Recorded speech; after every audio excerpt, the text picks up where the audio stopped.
I say optimized for failure. So this company, despite all my enthusiasm, passion, it might fail. So how do I design it so that even if it does fail, I still advance in my life? In our experience, the older generation responds even better to gamification. It's because the older generation, when they grew up, they didn't have all the stimuli. They kind of grew up through perseverance and hardship. They feel a sense of accomplishment and a path to growth and mastery. Whereas the younger generation, they grew up being spoiled with all these core drive stimuli. They'll say like, hey, this is kind of cool, but it's nothing compared to the games I play. I'd love to dive into your book, 10,000 Hours of Play. Key premise here is that if you gamify your life correctly, instead of spending 10,000 hours of blood, sweat, and tears, is 10,000 hours of enjoying yourself, having fun playing the game. And even though you're going through difficult challenges, it's a difficult game that you can still improve on. You can still analyze your attributes, pick your role better. I'd love to dive a little bit deeper into the dark side of gamification. Yeah, I think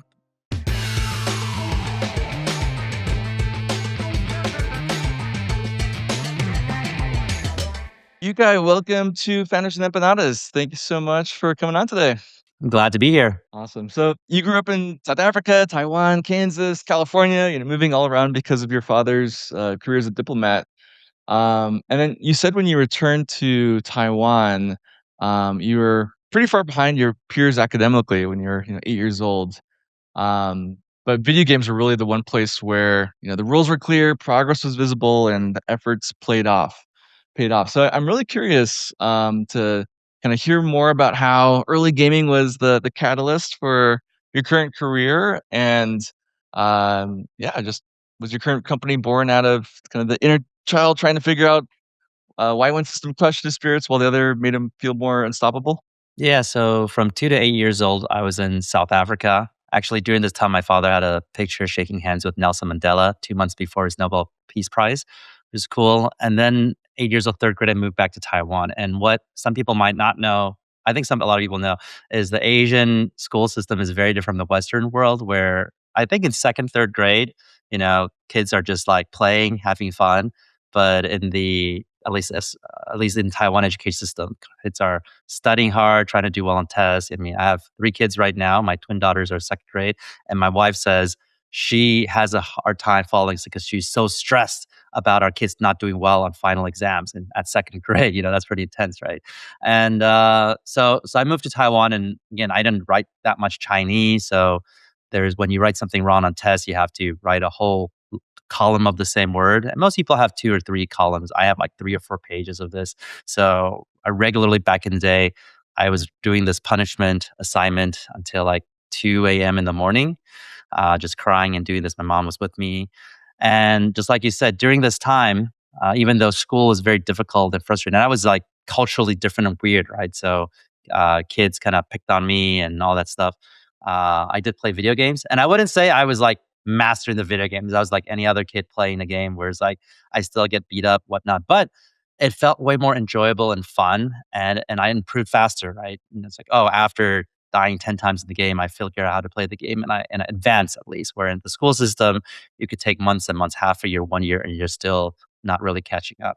So I think subconsciously, it never crossed my mind, but subconsciously, I probably did think about, wow, like, would it be better if the real world was like a video game, And that probably led to my later career of doing a lot of things like gamification. I love that your dad was a part of Nelson Mandela's story, and my mom actually, she grew up in Togo in Niger. Her dad, my grandpa, was working on eradicating smallpox, but also he got some early photos with kind of major diplomats in the area.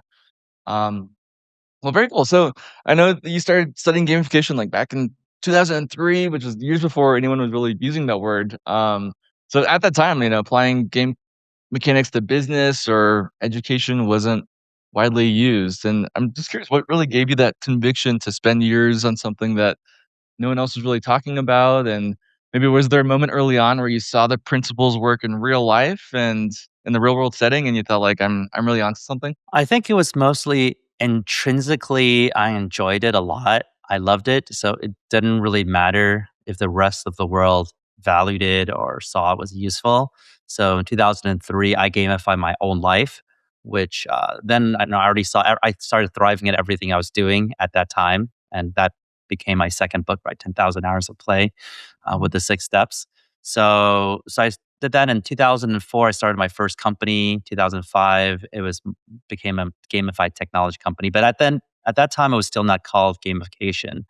It was only later, I'd say 2009 and 10. So like in 7 years later, that the name gamification really caught on. And in 2012 is when I jumped on that branding per se and developed my Octalysis framework and whatnot. So that really expanded. So again, I spent close to 9 years just pushing on something that I was passionate about. I love doing. It was like, again, like a game. Like when you play a game, you don't really think how useful it is. You just enjoy doing. So I was doing that for 9 years until it really took off, and I became known as a pioneer in that industry. Incredible.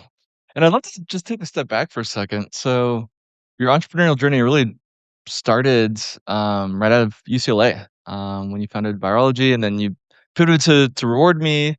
Um, I'd love to hear just those formative years, how those informed what you're building today at the Oculus Group, and maybe what was the hardest chapter of that early journey? So actually, I started my first company in my first freshman year in college, and it was like a networking service to connect people.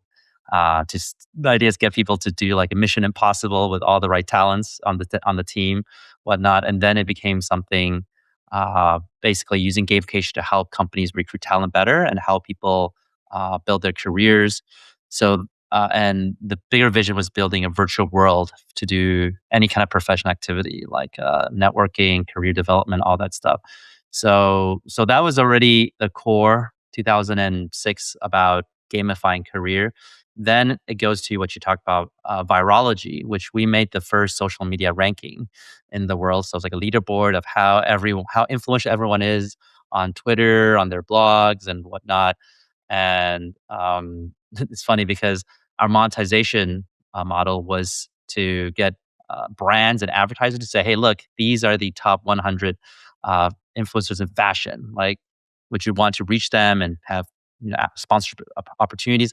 And it was so early in the world that they're like, "Wait, why would we want to talk to people who are just playing with Twitter, or having a blog? Like, they're just fooling around with tools, right?" Nowadays, it's pretty obvious that companies want to talk to influencers. Back then, not really the case, and that's kind of a reoccurring thing in my life where I would have something that I think is really cool. I'd bring it to, let's say, venture capitalists, and they'd say, "Ah, that's crazy. That's stupid." And because I was really young back then, I was like, "Okay, maybe I don't know what I'm talking about." So we pivot, we move on to something else, and then a few years later, we have something else. We come back, and the VC was like, "Oh, that last thing you did was right on point. A lot of VCs are funding the same concept now, but your new thing, that's crazy. That's stupid. No one's going to do that, right?" And that pattern kind of repeats. At least in my life, it repeated like 4 to 5 times. But luckily, I stayed in the realm of gamification. Like that's the overall passion, making games useful. So, Reward Me was gamifying restaurant experiences, rewards programs there. And so everything I did, even though I pivoted multiple times, it was still in the idea of how to make this world more like a game. And I'd say the most painful time was the time that I had to close down Reward Me because we did raise a decent amount of money, and the investors put their hopes on us. But then we had some internal issues. I stepped down as CEO, and eventually the company had to close off. And even though um, you know the CEO might be someone else, I was the one that raised the money, so the investors obviously wanted to talk to me if things didn't go well. So I think that was the hardest time. But since we created the Octalysis framework and started the Octalysis group, all that stuff, everything's been going quite smooth. It did teach me to really think about, okay, I believe I have something valuable, but it's non obvious. Most people don't realize that. Maybe 7 years later, everyone will want to use that, but we're 7 years earlier, right? So what do I do now? How do I educate the market, educate the world? How do I communicate better so that we prep ourselves to reach 7 years? And also having that confidence of saying, okay, I know what I'm doing. I actually have good answers and good solutions. Just people don't see it yet. So just have the confidence of sticking to what I'm doing until the world is ready, as opposed to just switching because I don't see immediate results. from all these different user groups and backgrounds that you're working on gamification for, have you found that there's a certain demographic that resonate the best and are most effective to apply gamification to versus other demographics? Yeah, I think what most people think about when demographics is brought up is ethnicity, like region or age. So for region, so first of all, if you look at my Octalysis framework, it breaks down all human motivation to 8 core drives. So everything we do is based on one or more of these 8 core drives, which means that if there's none of these 8 core drives there, there's zero motivation, no behavior happens. And so it doesn't matter what culture you are in, you're motivated to some extent by those 8 core drives, just to different extents. Because everyone wants to feel competent, right? They want to feel appreciated. No one likes to feel incompetent and unappreciated. If you actually like those two things, then in all cultures, it's seen as a psychological disease. So, but there are different trends. Like for instance, in in Scandinavia, it's a very free, creative kind of country culture. So people there like Core Drive 3, empowerment of creativity and feedback, which is having meaningful choices, self-expression style. But when I work with, let's say, German clients, German culture has this thing about, oh, fun is evil and bad. Life is about perseverance through hardship, right? And so it has to be more about a feeling of accomplishment, even scarcity. Japan has this huge thing about core job one, epic meaning and calling. Like it's not about myself; it's about something bigger than me. So I need to figure out how I can fit into that bigger picture. I'm just a small piece in the big thing. And so they would have Bushido, right? I would sacrifice my life for honor, right? Or how I fit a big organization. So having that, what's that higher meaning and purpose matters more. In the US, it's a lot about individualism. So core drive 2, development accomplishment. How do you have big win states? How do you make people a hero? In some cultures, really about social influence, social norms, like, oh, we want to be like everyone else. So that makes a difference. The other misconception we see a lot in gamification is people say, well, this is like a Gen Z or Gen Alpha kind of thing. So I regularly get invited to work on favorite projects with Coca-Cola or Mr. Beast because it's like, okay, we want to target the younger generation. But actually, in our experience, the older generation responds even better to gamification as long as they don't know it's called gamification because there's a stigma. And there's a good reason for that. It's because the older generation, when they grew up, they didn't have all the stimuli. They kind of grew up through perseverance and hardship and all that stuff, right? So they're used to this. Hey, let me just truck it through. But if you actually put them in an environment where they feel like there's a higher meaning and purpose to what they're doing, they feel a sense of accomplishment and a path to growth and mastery. They feel this autonomy. They're socially appreciated, and there's a reward structure that makes sense.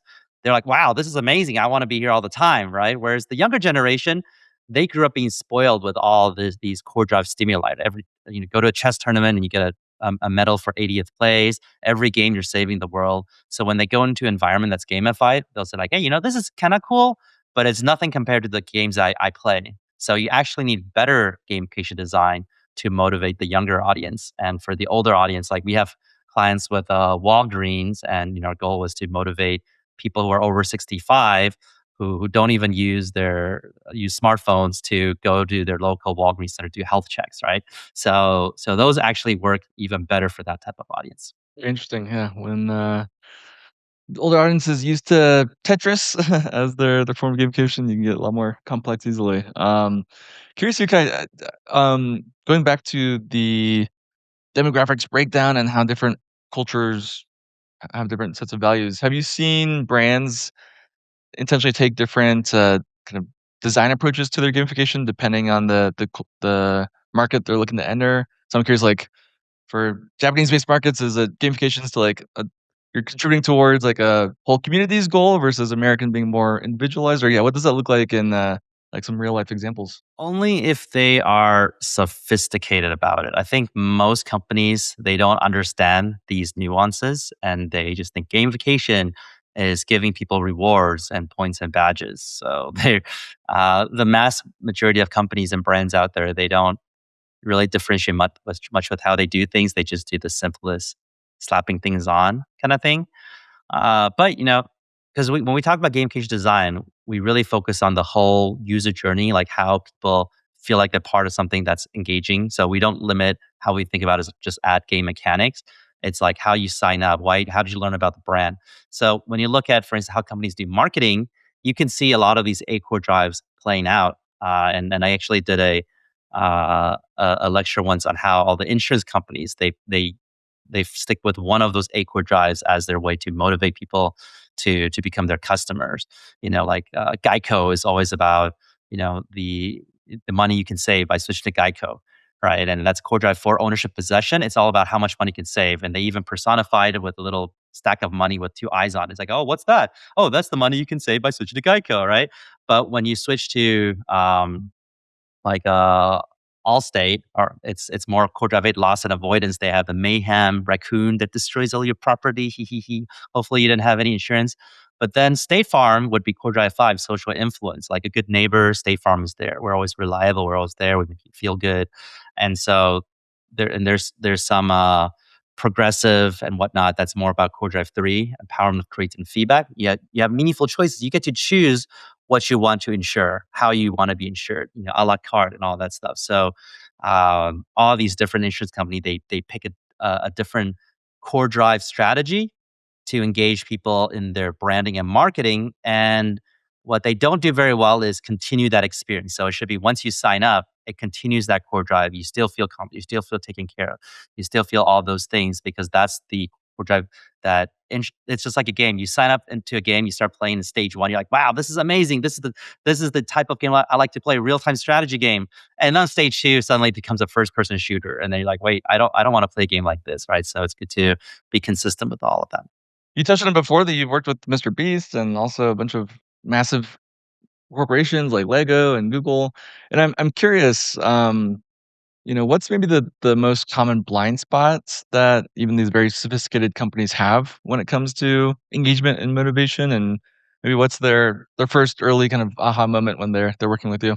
With Mr. Beast, so specifically Beast Industries, it's still going. We're still early on, so can't really share a lot.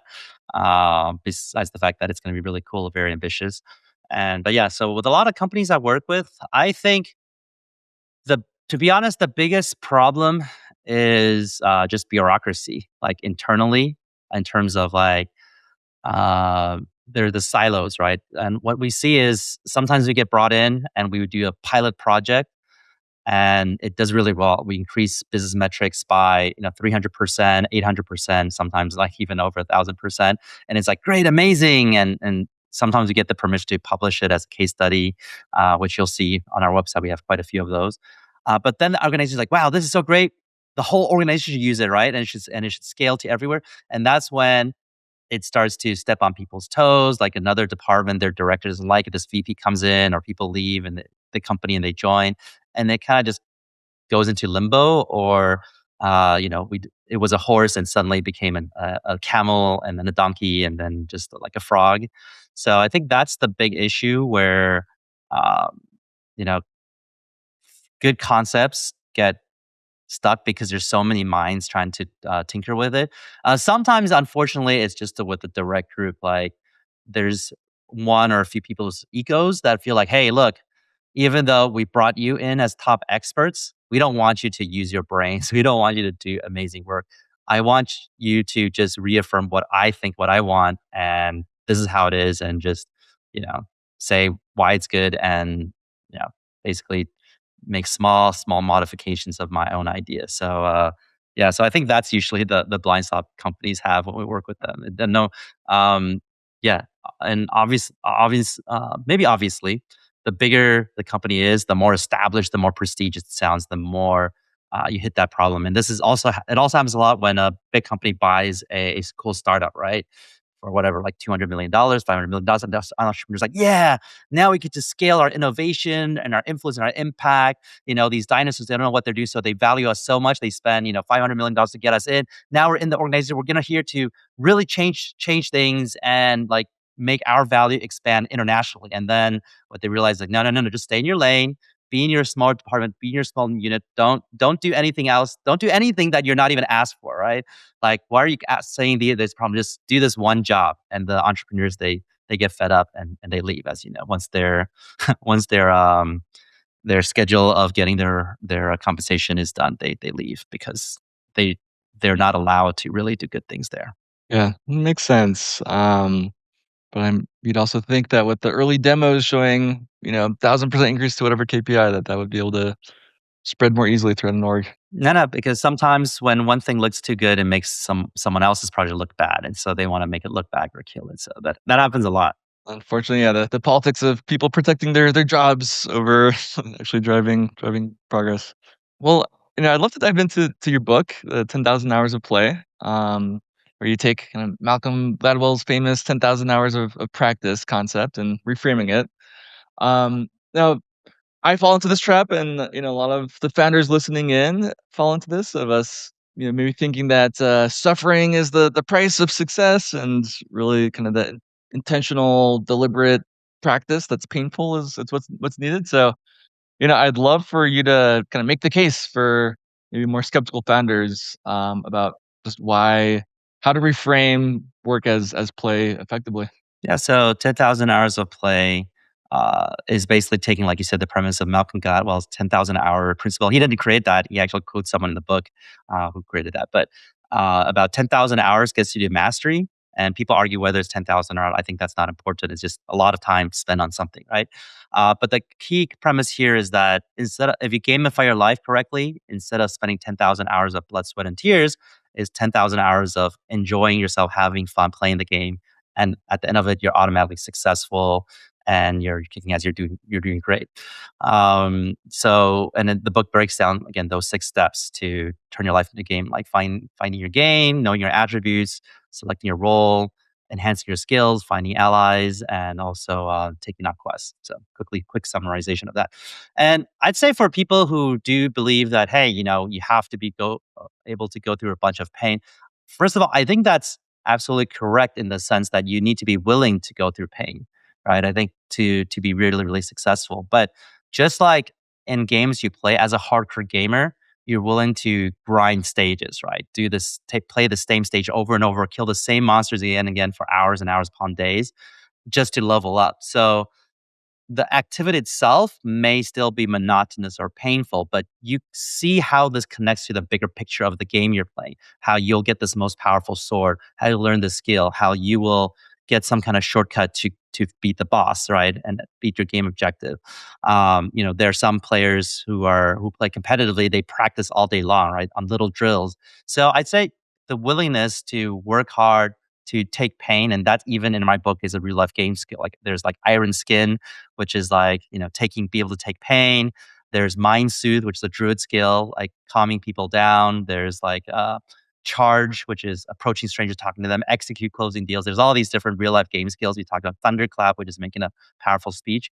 I think those skills are useful, but I think it's still important to frame that in a bigger picture. Like your life is a game, and even though you're going through difficult challenges, it's a difficult game that you can still improve on. You can still analyze your attributes, pick your role better. You can still enhance the right skills, and you can still find allies that can make up for your weaknesses, right? If you're a tank, you need a DPS to help you, as opposed to just throw away your shield and try to learn some magic tricks, right? So yeah, I think all those things come together and you feel like all the hard work was actually fun and exciting, just like real hardcore players, right? They do feel like it's hard work, but it was fulfilling, exciting, and never for a moment it's like I'm just burning my discipline muscle. So, and I think this is important because if everyone else is burning their discipline, like, oh, I'm working so hard, this is painful, but I have to persevere. You're like, wow, I'm having fun. This is addictive. I don't even know like how I can stop. Like after 9 hours of doing this, right?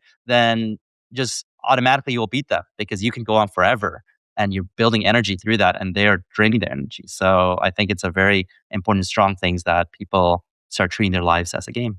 What's your go-to gaming architect? Are you usually the support player or the kind of leading the charge as the tank? I usually like DPS the most for sure, but I also like melee DPS. I like to be at the front and sometimes dying with my enemies. I don't like to be the ranged one where I have to be careful, stepping here, stepping there, and when the enemy gets close, you have to run away. I just like to charge in, do as much damage as I can, and die with the enemies. That's a good founder role. Kind of going in as the warrior with the 2 battle axes and just figuring out once you're in there. Yeah, it's the high adrenaline kind of play. Awesome, you guys. So, I'd love to dive a little bit deeper into the dark side of gamification. Unfortunately, there are some apps now that use those slot machine mechanics in kids apps or just manipulative engagement loops to make sure users log in every single day to an app. So where do you draw the line between ethical gamification and exploitation?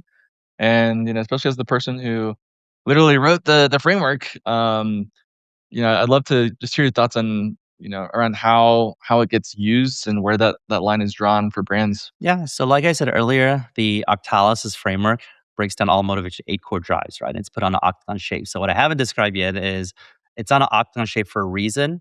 The top ones, I call them white hat motivation core drives. So, it makes people feel powerful, in control, they feel good, but there's no sense of urgency, so they procrastinate.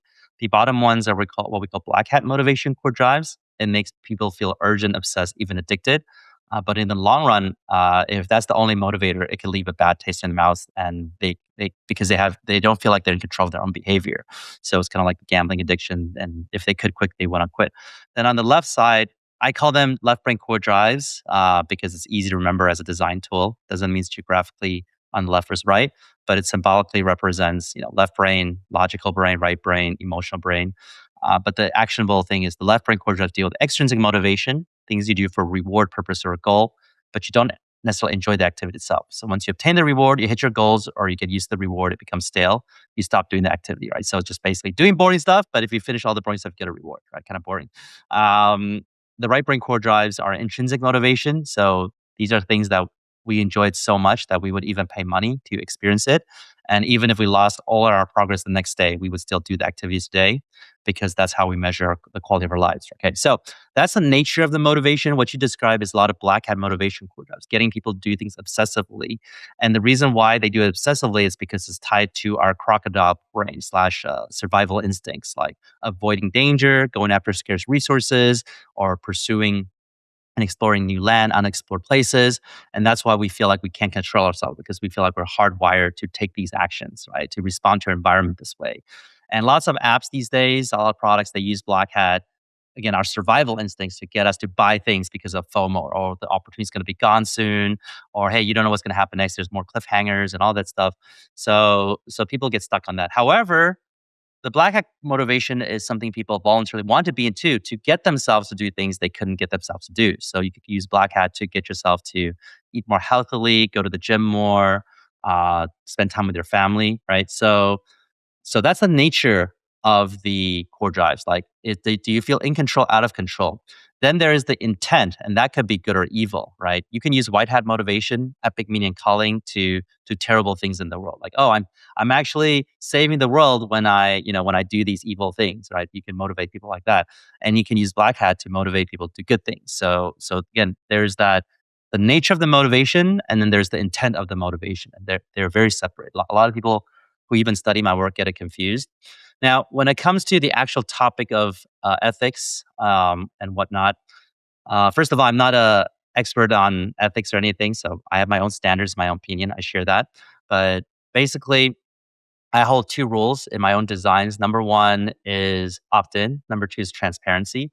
So number 1 is you opt in to be influenced in this environment. You don't have to say yes to the influence, but you opt in to get pitched. So it's like you have a very charismatic friend who's trying to get you to go to a party. And because he's your friend, you're like, okay, yeah, you can pitch me. It's like, oh yeah, everyone's going. It's the biggest thing ever. Like, yeah, let's go do it, right? So you opt into getting pitched. You can still say no, but at least like, yeah, I'm happy to do it now. If you like walk into a used car sales dealership, I think you opt in to have them try to sell you a car, right? A used car, and they will use different ways to convince you. But you just because you opt in doesn't mean there's a second part, transparency. They still have to be honest about everything they say, right? Like if you think your friend's getting you to go to a party, but is actually getting you to do drugs, there's no transparency. And if the person selling you a car is telling you all these fake things, no transparency. So if you look at another industry, hypnotism, right? They kind of manipulate even more, right? Because they say it's full compliance. Right? You do everything we tell you to do. that people are okay with this industry because they do follow these two rules. Opt in, I agree, you can, hypnotize me. And then two, hit transparency. I know what you're going to hypnotize me to do, like recover some things from my childhood, whatnot. Hopefully, not make me do weird, stupid things on stage, which I do have a very personal bad experience about. Mine was, first day of college. A hypnotist got me to dance, Beyonce, All the Single Ladies on stage. What was yours? Well, mine was bad because I was not hypnotized, but I was on stage in Las Vegas in front of a huge crowd, and the hypnotist realized I was actually not hypnotized, but he really just pushed me hard to make him do the things he want, and I'm like, "All right, fine, I'll do what he wants. I'll do this. Fine, I'll do this." And then he made me hump a sex toy or something, the sex doll, and again, I was not hypnotized. I was just doing it for him to save face, and it was a really bad experience for me to to just do it out of my own, volunteering consciousness when I didn't really want to do it. Yikes, yeah, that's pretty rough. At least I didn't have much memory of mine, although there were the videos taken. Yeah, yeah, yeah. Wow, so yours worked really well, but mine it just didn't work out of me. So Awesome, you guys. So, I'm also just would love to learn a little bit more about the work you're doing with Ukraine. This is, something that's I'm deeply passionate about myself as well, as my dad having, grown up in Ukraine, former Soviet Union. So yeah, would love to hear kinda how some of the gamification concepts and the Octalysis, framework are being used, over there. yeah, so in the past year, I've been to Ukraine 3 times, and I'm working directly with President Zelensky's team on how to rebuild Ukraine after the war through gamification. Actually, even before the war, they wanted me to visit to see if they could get my first book, Actionable Gamification, to be required reading in the school system. And all that was really exciting to me. But then the war happened, and then we talked a lot about, okay, how do we reinvent everything, right? Because it's going to be clean slate. You can recreate how the education system works, transportation, how the economy works. So it was really exciting. So I go there, and when I go there, first I have to fly. I forgot, like 16 hours to get to Poland, and then after that, it's a 18-hour train ride for Poland to Kiev. And then every day there's drone attacks and missile attacks. I learned the difference between those two. With the drone attacks, you can kind of, or with alarm sounds, you can wait for the helicopter sounds or the ground to air missiles before you leave your hotel room and try to go to the bunker, because they don't have penetration power. If you're in your room, they can kill you, but if you're in even the elevator area, they don't kill you. But if you hear a missile warning, the minute you hear it, you have to go to the bunker as quickly as possible, because the missile takes down the entire building. And so never really thought about that difference, right? But yeah, so just working with a lot of things, gamifying, using these motivational mechanics to try to make things happen. And it's still early on, and as you imagine, a lot of things I can't share yet.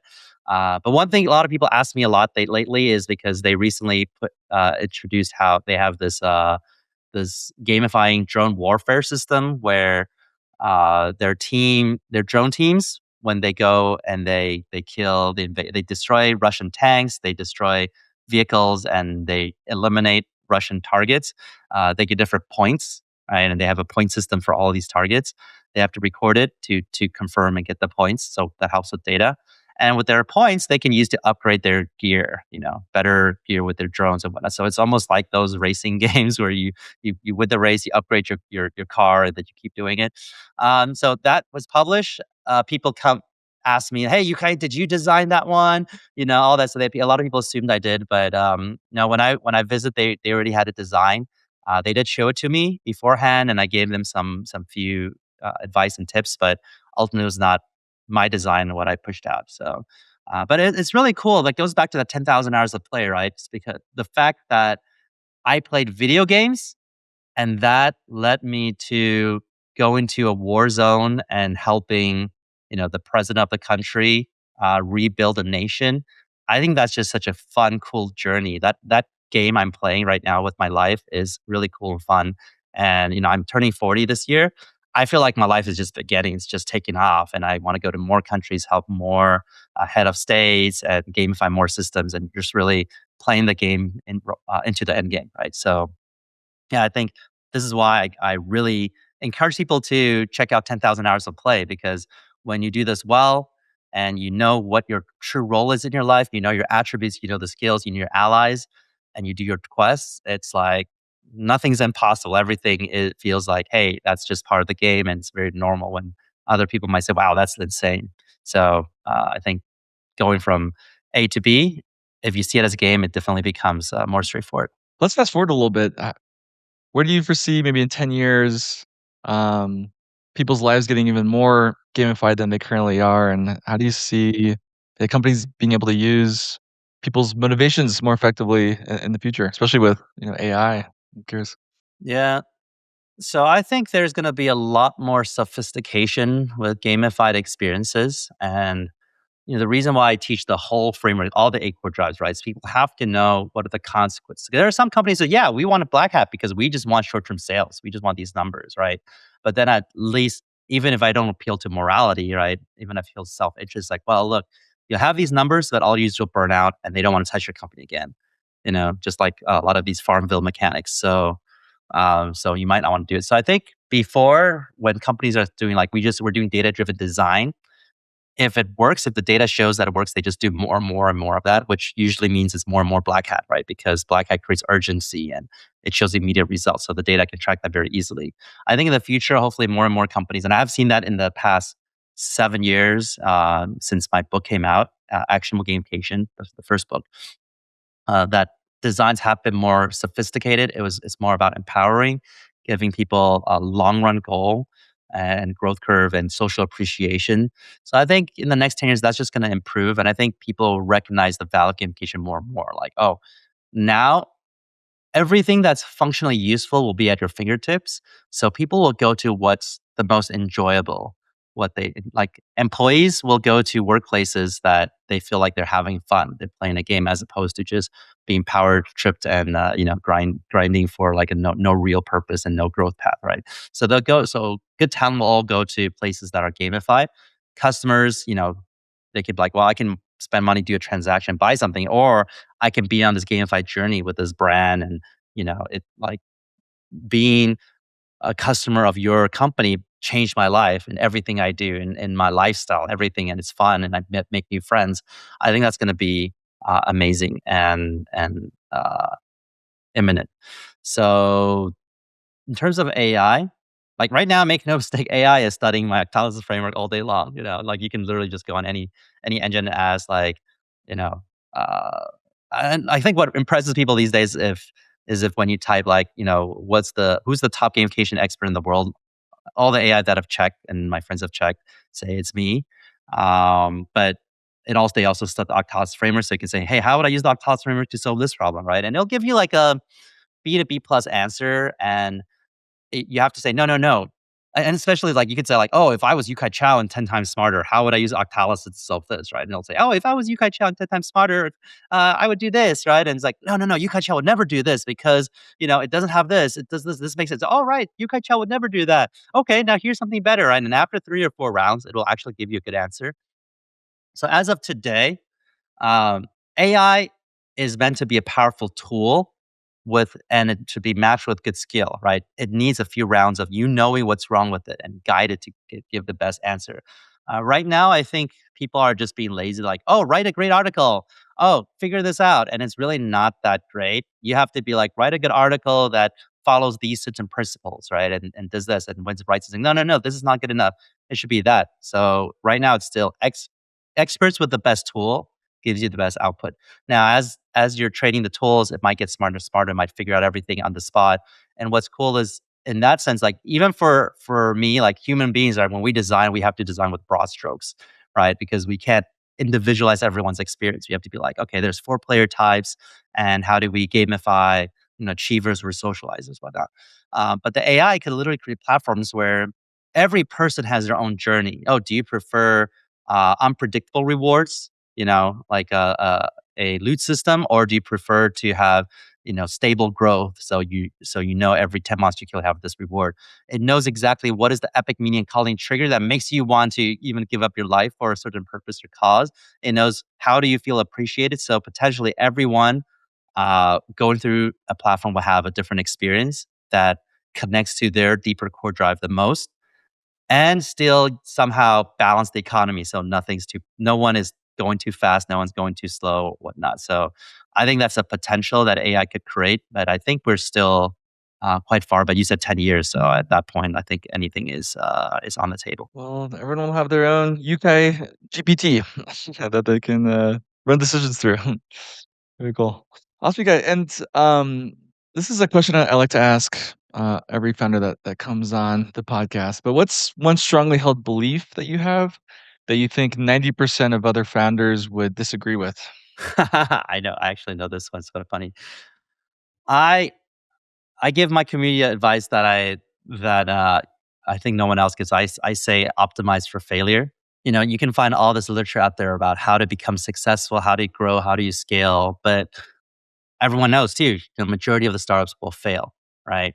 And for venture capitalists, it makes sense for them to say, yeah, yeah, just go all out, right? Raise $20 million, keep burning, keep hiring, keep scaling, because their model is that out of the companies they invest, one will be a huge success, one will be a middle success, the others might die, and they win.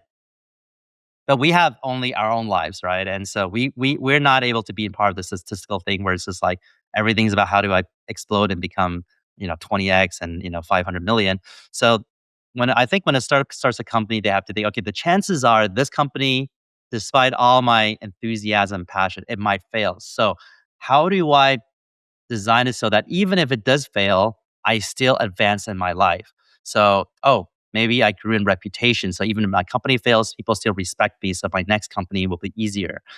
Maybe I have a website that now has high page rank and high authority to the LLMs, to Google.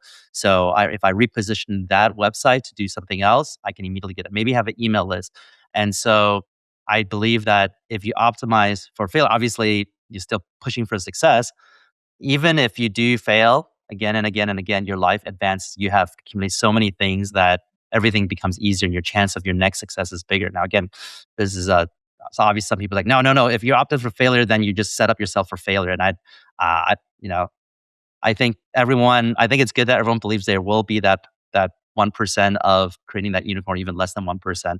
But my advice for people is just to, hey, think about if it doesn't work, what can you keep, and what can keep helping you grow. So I think this is a belief I have that most founders do not believe or share about. It's a good take. Yep, absolutely. Well, you can thank you so much for coming on the podcast. I have a ton of respect for the work that you do, and we need more you guys in the world to just drive more ethical and well-aligned decisions for companies and governments.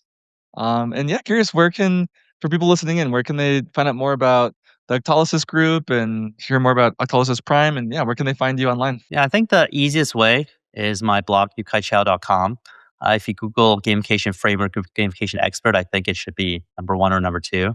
And then that will usually lead you to other places. But I'm on X, so at Yukaichao, YUKAICHOU.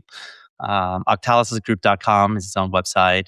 Yeah, that my stuff is pretty public. If you go to Amazon and you search gamification, my book should be the first result too. Probably depending on region.